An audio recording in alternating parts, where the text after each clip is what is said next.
Welcome to the Billionaire Lifestyle Podcast with your host, Emmett Muckles. Please visit iTunes, Stitcher, or emmettmuckles.com to listen to all the episodes for free.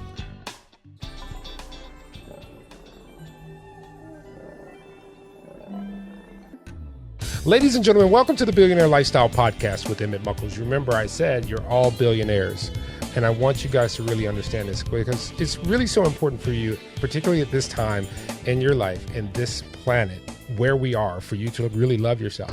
And the reason, and I'm going to pull out of sacred doctrine, because one of the laws of the universe is to love thy neighbor as you love yourself. And you really have to break that down, and you have to love yourself first, because if you don't love yourself, then you cannot love your neighbor. But once you get to that point, once you begin to hone in that you are valuable and that you are loved, all you have to do is look in the mirror and see what a special creature you are and love thyself. Once you begin there, then it can spread and we can live in the utopia. So I've got my message out for the day that I do with every podcast, but I have a super special guest. I mean, this woman is extraordinarily special in my timeline on this planet. And I recently had, I was kind of voyeuristic, and I was watching her on Instagram, and I saw that she was living out this passion of hers. And her name is Shawn Dawson. And I saw that she was heavily into fitness. Now, the reason I really want to speak with her, not only for my sake, but for your sake, is because women's fitness fascinates me, because women's physiology is slightly different than a man's physiology. And some of the, and when it gets down to the testosterone, when it gets down to the, I can't think of estrogen levels, you know, there's a fine balance that you have to keep, and a whole host of things. But physical fitness is the key to, is the fountain of youth. A really old guy told me that when I was in the gym one day. So what's up, Shawn? Hey, how are you? So tell me how you, I remember when, you know, we go back a long time. Like really, I mean, back to like when we were Prince fanatics back in the day. And I remember you kind of started on a fitness journey then, but you know, like everybody else, people get into the gym and then they forget about it. But you took it to a whole different level. So how did this transpire? Well, since we're going to go way back, you know, my sister, she got a job at a fitness place just for women. So she made me go there and be in her aerobics classes. Okay. So that's what started me in exercising and working out. Because as we both know, I used to like to eat a lot. You look fine, though. And I have a really bad sweet tooth. So ever since then, I've never walked away from working out. I've maintained it. I started when I was 15. So I've stayed with it ever since. But you've recently, I don't know if it's recent, but I've noticed that I've seen you working out to a level where you're competing. And what's the different levels of competition that you're involved in? I started out, when I first started out, it was in 2000, and all they offered for women was the fitness. Yeah. When you competed in fitness, you had to do the gymnastics, and there was 2 rounds of the physique. So that was really difficult for me because I did not have gymnastics or dance background. Yeah. So I've been competing with women who have been in gymnastics and dance their entire life. And then the NPC brought on the figure. So then I switched over to figure. And I don't know if you know this, but in 2005, I was diagnosed with leukemia. So prior to that, the doctor said I had it about 2 years prior. So I could never figure out why I was suffering from fatigue and things of that sort, which kind of hindered my working out and developing to the level that I needed to. Yeah. So I stepped away. So I didn't compete up until 2009 again, which that's when they introduced the bikini. So first of all, what is MPC? You said MPC introduced The NPC is the National Physique Committee. NPC, which okay. is, Go ahead. I'm sorry. I just didn't understand what was said. Oh, that's fine. It's like, so there's the IFBB, which is the like Arnold Schwarzenegger and all of them, which would be professionals. So in order to become a professional, say bikini or fitness or bodybuilder, you start off with the NPC. Okay. So then you have to qualify to compete at nationals in order to win your pro card. So is that a point system that you have to get so many points to get to the next level? No, it's just a matter of winning. So you have to win at state level or regional level. So each category is different. So for bikini, you have to win top 2 in your height class.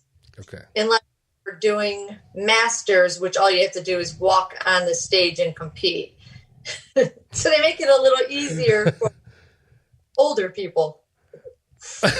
So wait a minute. Let me figure this out because I don't understand the class. So what is so masters is based on age versus time in or whatever? So 35 and older could be masters. So you have open class, which would be 18 and up. Any age, as long as you're 18 of age, you can compete in an open class. And then they have the masters, which would be, they have different age categories. So it could start from 35 to 40, then 40 to 45, and then they'll go up in fives. Okay. So I noticed when I was looking at your pictures, you have a low body fat percentage. And the first question I wanted to ask you, but you say you had leukemia. I was like, how do you maintain in America that body fat percentage? Because all the food, I mean, it's hard. It's really difficult to eat healthy. And I try a lot to eat healthy, but sometimes you just can't find a healthy option. And with my lifestyle, because I travel so much, it can become really difficult. So how do you maintain your nutrition regime to keep on par with what you're trying to do as far as fitness? It's just, I make easy choices. I'm not into having this huge, I like varieties of having different varieties of vegetables and things of that sort, but I'm not the type of person that I have to have a constant change in flavor. I like my food very plain and simple.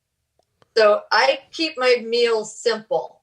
So I'll have say asparagus, broccoli, cauliflower, carrots. I just keep everything real simple with some protein. So I'm not the type of person that I have to have a constant change in food. So that works best for me.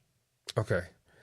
And also, and this is one of the biggest questions I was wondering, because I've had female friends in my life who have shed a lot of body weight or body fat, and it changed a lot of their functionality, especially in reproduction. Because I had one friend when she really got into fitness, and I asked her, I was like, are your periods regular? And she was like, no, they stopped.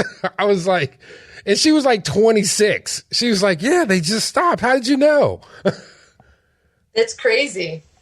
That happens. It's never happened to me, fortunately, but I hear a lot of women saying when their body fat gets too low, it will stop their periods.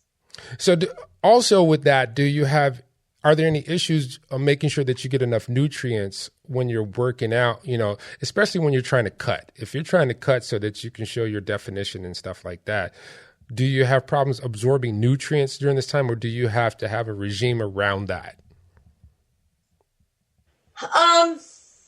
Well, I train, let me back up. I did a test. I don't know if you ever heard of it, the blood test Habit. Yeah. I haven't. It's no longer around. I did it 2 years ago, and it tests your blood for your how you absorb nutrients and how your body, my body needs very little protein, to survive compared to some people. So my body does better on higher carbs. Okay. For me, if I completely cut carbs out of my body don't look right. Like it doesn't function right. So that was a really helpful tool. But I learned that I don't absorb the omega-3s and omega-6s properly. So that was something that I need to make sure I maintain and keep up with my diet, especially I think when my diet gets stricter, if I'm having a hard time absorbing that and vitamin D, this blood test said. So I'm more aware of making sure I get enough of that in my body. Yeah. But I try to, either way, I make sure I'm like, my downfall the first time I competed when I was younger is I just ate eggs, chicken, green beans, and sweet potatoes. It's all I ate for about 3 years straight. What? And I look back now, what in the world was wrong with me? I didn't get any variety of nutrients. What was I doing to my body? So I put my health first. Yeah. So if it means that I'm going to compete and I have to completely strip away all these vital nutrients from my body, I won't do it. Like I refuse to put my health behind like looking good. Okay. So is most of does it manifest in your joints? Because I know sometimes when I'm working out and if I'm not eating right, it doesn't manifest in the muscles so much as the connective tissue, like my knees, my ankles, my hips, my shoulder joints, they all feel really achy and weird. Do you have similar situations too? Or have you gone through those when you're trying to get to a certain level? I have a lot of aches and pains. My knees hurt a lot, and I contribute to that, to just weight training and working out for all those years. I was so hard on my body where I wouldn't take rest days. I just I did 2 hours of cardio. Like I was a total crazy person, like obsessed with working out. So I really did a lot of damage to my joints and stuff. And now if my joints hurt, like I listen to my body and I say, back up, rest. I massage, I'll do like the Epsom salt baths. I, do deep tissue massage myself to help get my muscles, the lactic acid out of my muscles and help repair them quicker. I'm just more careful when I train now. So what does your typical workout consist of? So before you're really focusing in on a competition and when you're just trying to maintain, is that different levels or are they pretty much the same? It's 2 different levels. As I get closer to the show, like I've only done 2 shows this year. So it was kind of getting my feet wet again and getting seeing how my body would respond to dieting and eating. But as I get closer to the show, I will make my training a lot more intense, where it's going to be more about leaning out and trimming down hips and thighs and things of that sort. Whereas if I'm like 18 weeks out, I'm definitely not doing as much cardio. I'm lifting a lot heavier and that way. So 4 weeks out, I just might be doing high intensity weight training with so it's more fat burning. Okay. If I don't even know if it would be fat burning, just a higher calorie intake. Not higher calorie, but a higher burning. So, yeah. And you said earlier that you were diagnosed with leukemia, and that affects how your immune system as well. What's the status of your leukemia at this current moment? At this current moment, I am in a clinical trial for the leukemia, and it's a first-in-human clinical trial. And I am finally, after all these years, this is the one drug that put me in a complete remission. So with that, did you have to before you got to this state? Did you have to be careful about how you progress forward related to that?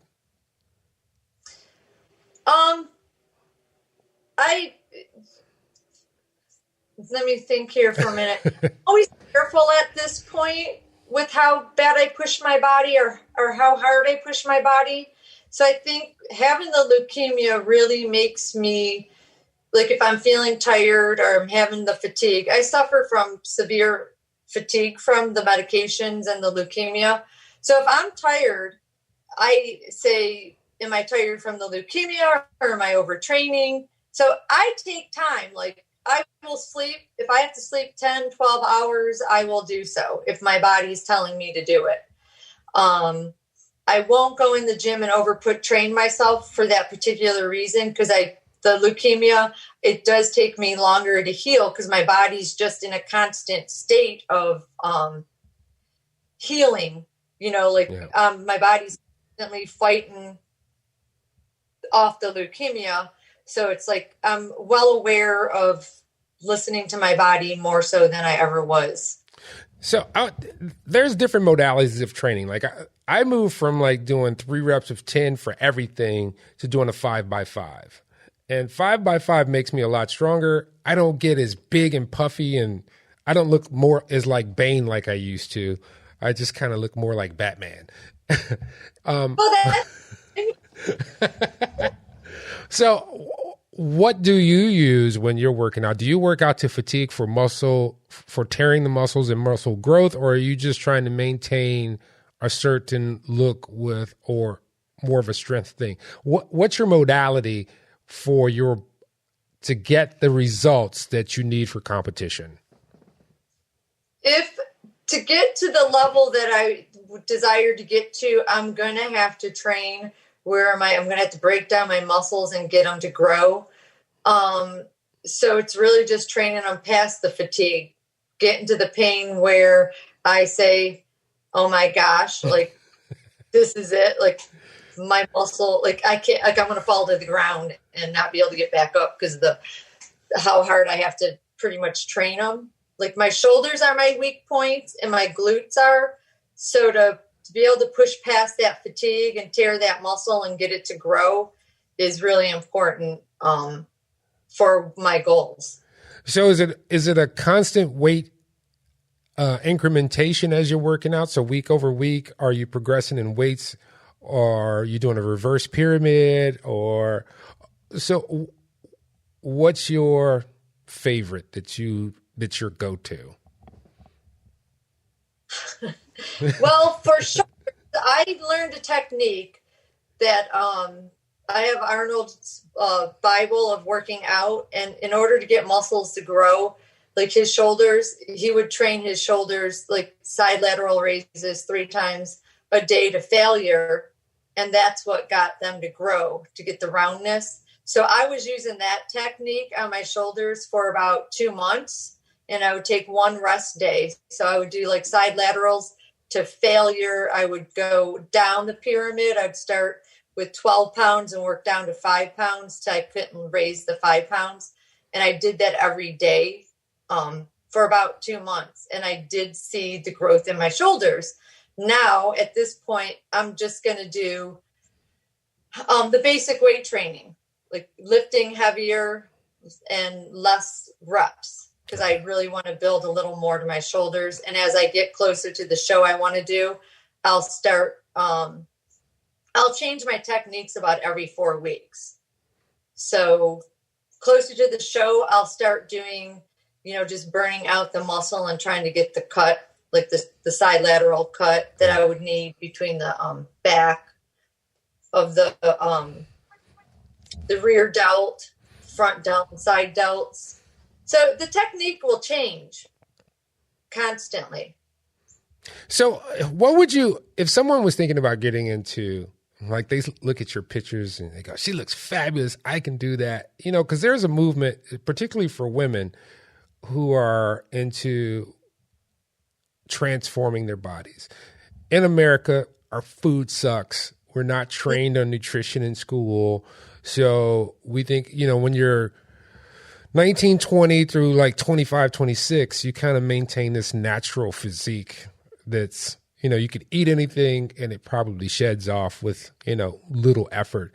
But then as you get over that age, or you have a family and now the dynamics change, it's harder to shed that. So what would you say to women and men who are inspired and say, I need to make a change in my life. I need to work on my physique. What advice would you give them? I say take baby steps. I say be realistic about what your goals are. Like these commercials, lose 20 pounds in a month. That's insanity. And don't think about the weight. Like when I'm trying to lose weight, I never say like, I need to lose 10 pounds. I say, I need to be healthier. I need to incorporate healthier foods into my diet.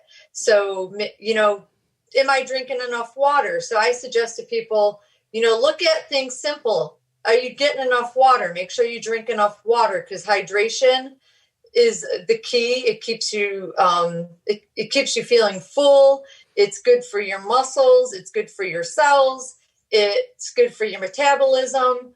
I tell people focus on your fiber. Are you getting enough fiber in your diet? Because if you're not, you're going to want to eat things to keep you full. So just little tiny things like that about nutrients. I try to tell people focus on the nutrients factor. Don't focus on how much the scale says, because we all know muscle weighs more than fat.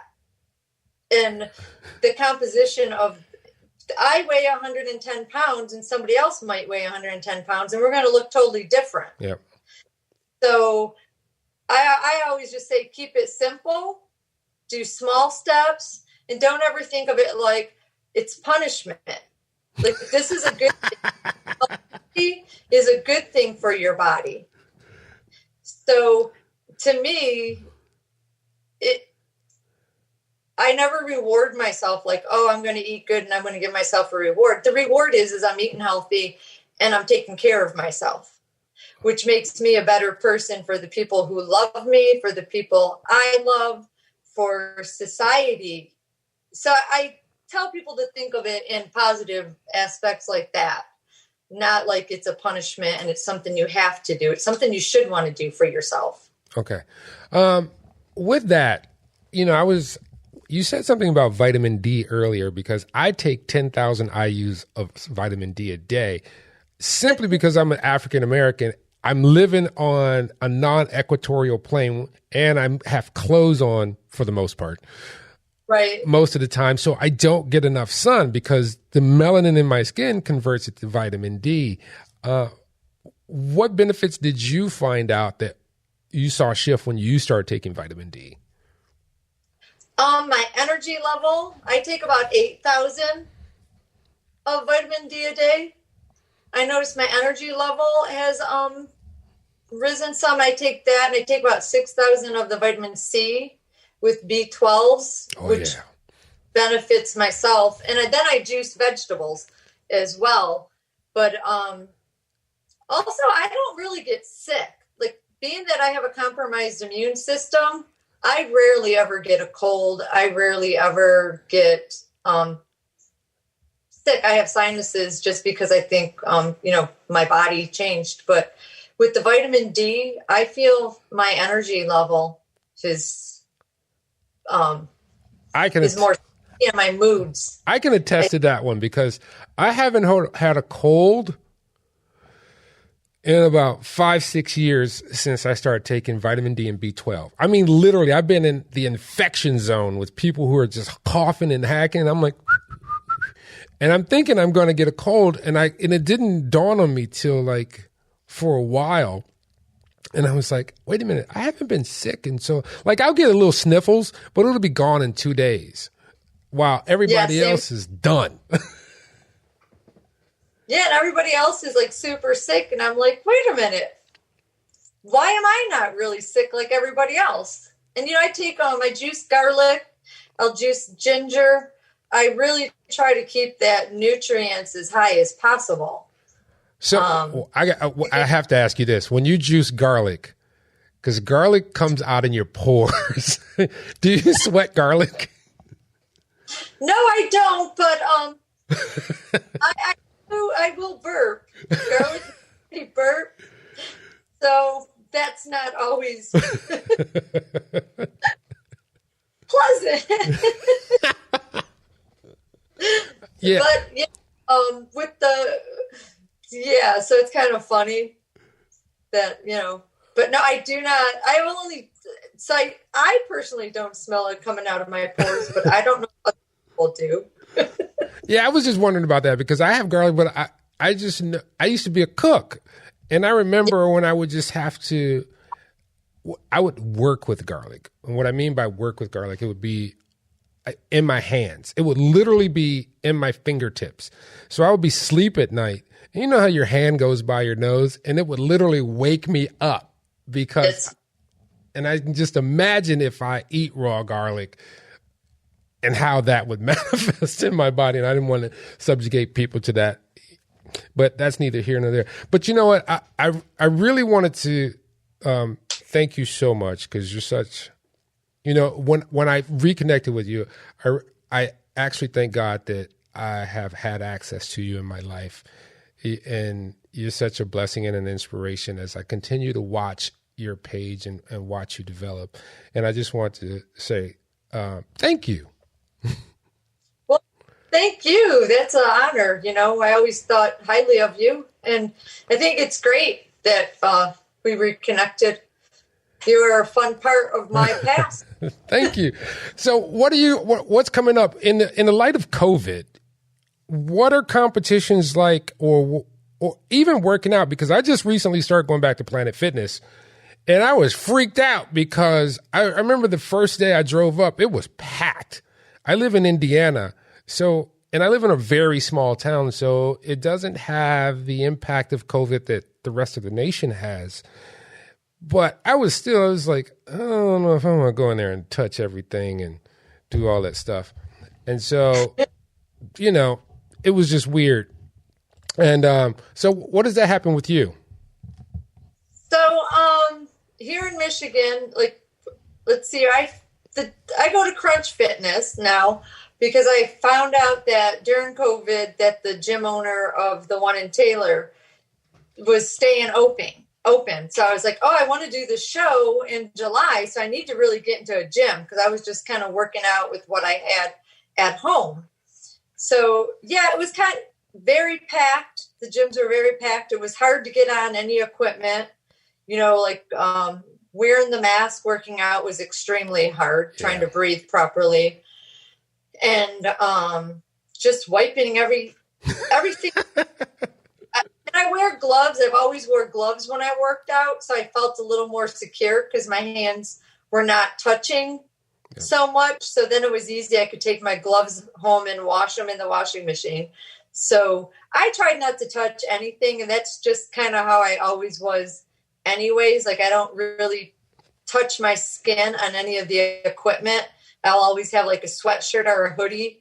So the only thing that I will use to touch anything would be the palms of my hands. Okay. So the rest of my body, I won't touch any of the equipment.